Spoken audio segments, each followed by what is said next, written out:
Hi there, you're probably wondering what you're looking at. This is a solar power plant. It is of the type of a typical parabolic trough power plant. You can see them in the US.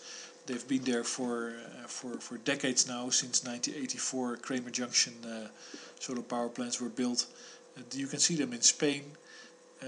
They are viable in the middle of the driest desert. And well, you can guess where this is.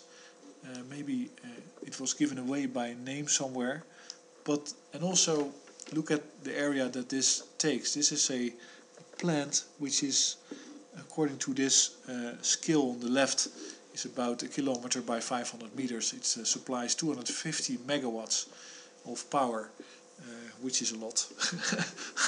I don't know from the top of my head how much households that provides for. And it takes this area. Now, if you look at the surrounding area in this country, which is Morocco in Africa, you can basically imagine a way to build these plants without having to use anything else than renewable power, which of course is possible. Then you might try to let it sink in what the potential is of this area, which is basically uninhabited. This whole zone. It could become inhabited because if you have lots of these power plants, you suddenly get a reason, of course, to be there because you have to run them, although they will be largely automatic. But you also have lots of ways to ship in water. Even if you don't take it from an aquifer, you have to power to desalinate. And actually, with this technology, this whole desert zone, let's say the whole African desert region, becomes viable for whatever you want to do. And that is the practical.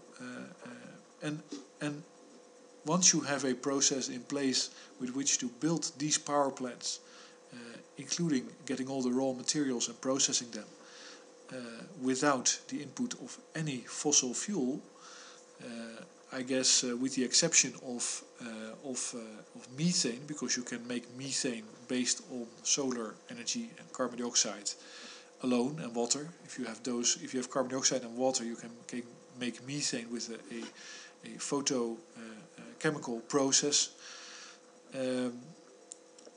If you design the way to work with these type of technologies such that they don't require any fossil fuels, then the sky is literally the limit. Literally, because what comes from the sky will limit your ability to produce.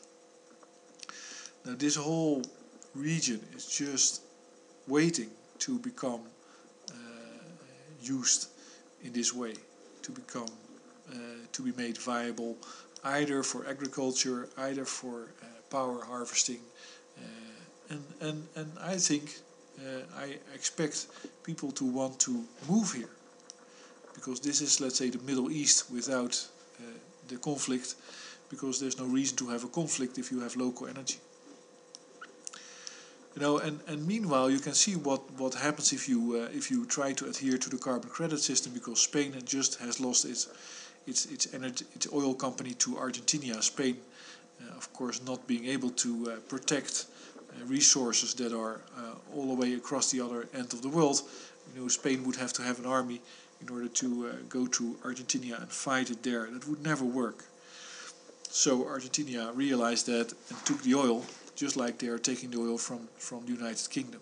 Of course, it's very likely that Argentina and Brazil and all this region have a coalition that forces this to happen. But that's all the more incentive for Spain to start using its natural resource, the sun.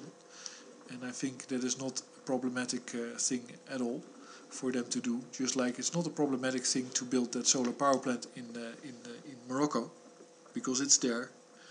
And Seville, I just cannot find the plants around Seville, but I've been here. I've been visiting them. Let's see if I can look them up.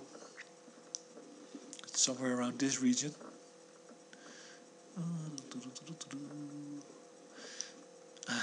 I took this 2 years ago I took the decision to take the bicycle and cycle from the city this way all the way to here. Maybe it's a little bit further. Oh, maybe it's over here. Ah, yes, exactly. These are this is solar trough power plants in Spain. Exactly the same type as you saw in Morocco. Maybe if we can zoom in, we can confirm that, because just like in Morocco, you have this. This is actually the power plant. This is just around to collect some solar thermal energy. It's fed into the tubes here, goes to a ordinary coal-fired power plant steam turbine. Well, these are of a bit different design than the ones in Morocco, but the principle is similar. This is just an incredibly hot zone. I was here on a bicycle and I went actually to visit these solar fields, which are also quite interesting. You have 1, 2, 3 power plants, and then you have a lot of heliostats here that is moving photovoltaic panels. But anyway, I guess this video might give you a little bit of an idea, the vastness of the potential. And there's only one condition, and that is that you learn to build these power plants without any fossil fuel inputs. If you do, you also lose the need for financial means, because you simply take your renewable energy, you pay people with the renewable energy that you generate, and you produce and you mine and you get everything that you need for your new power plant, and you build a new one that starts to produce energy. That energy you can also sell in order to create the next one, and you can go on. And of course, at the same time you can generate your desalination plants and your greenhouses and your infrastructure and everything you need. So I thought this was to me quite a surprise to find such a power plant in Morocco, but it's also a very, very happy thing for Morocco. I think that country will be incredibly wealthy. Basically, it can be as wealthy as it decides to be. But thanks for listening. The same thing goes, of course, for California and New Mexico. But thanks for listening.